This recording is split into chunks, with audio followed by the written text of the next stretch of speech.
I'm very excited.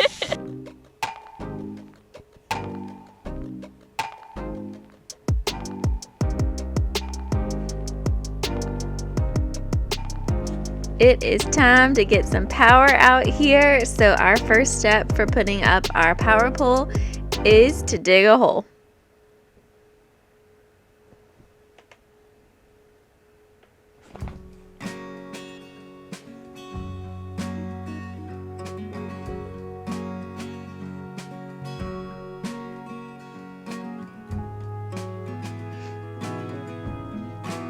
We have a loop at the top of our temporary power pole, like a metal hook that we attach these straps to, and so we're pulling them up while Austin pushes up the pole, and then we'll get it situated in the hole that we just dug out with the auger.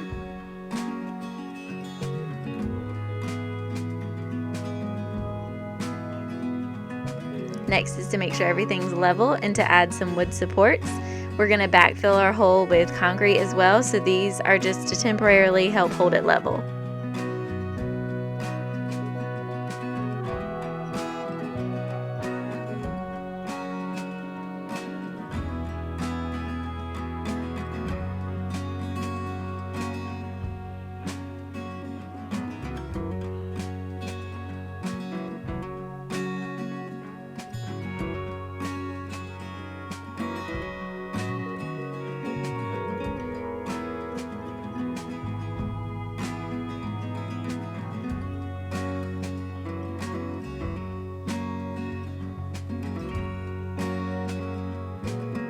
Next is to hammer in the ground rod.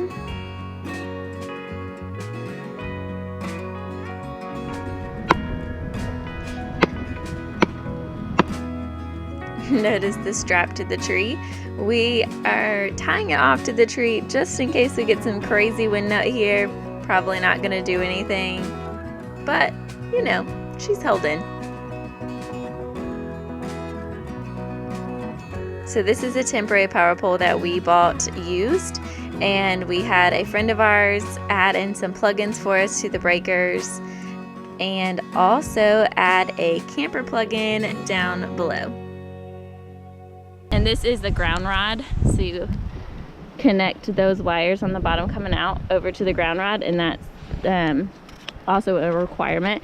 And for our area, the requirement was that ground rod had to be at least 4 feet in the ground, so that was adventurous to get that down there. And then the pole itself, I think, is 3 feet is the minimum, but we're at least probably 4 feet in the ground there. So power pole done. And we failed our first inspection to get the permit from the county for this pole because our ground rod was too high according to the county, so Asa's reattaching the wires after cutting it down.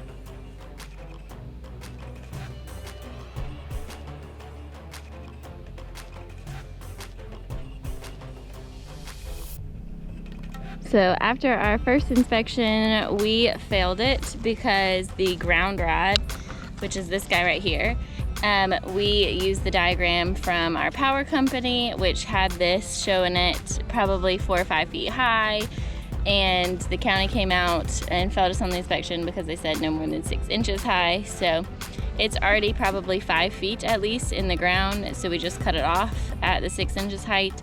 And the power company said even though they have diagrams, it's up to the county on what passes it, so thankfully it was something small. On the second inspection, we passed, and the power company is out here to put in a new pole, a transformer, and run the line to our temporary power pole.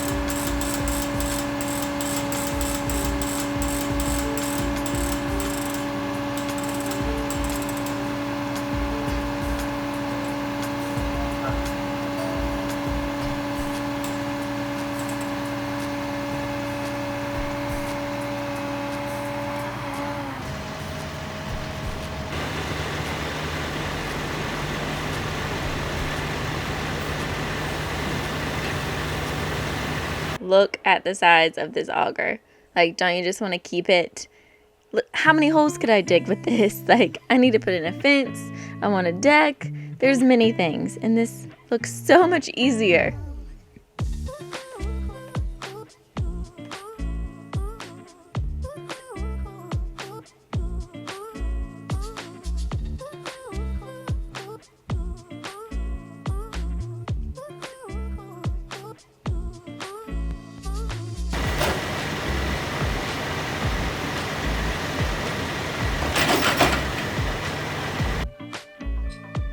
They added us in a new power pole over there with a transformer and a line that comes over to our power pole.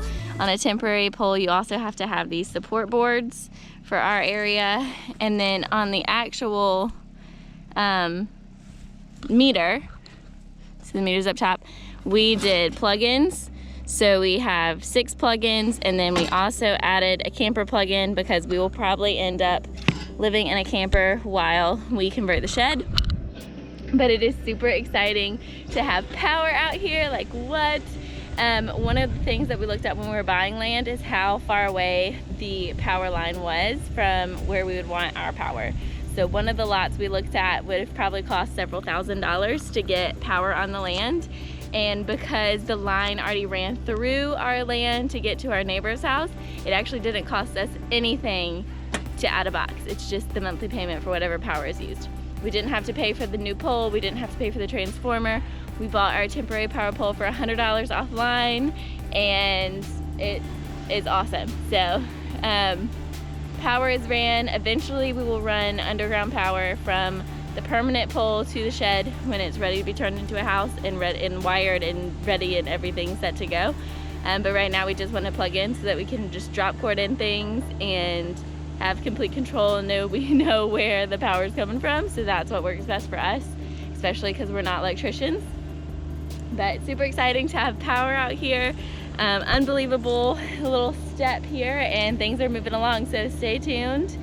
And I'm sure we'll have more exciting things as we turn this land into a homestead and turn a shed into a house. Please subscribe and help our channel grow. Thanks, y'all.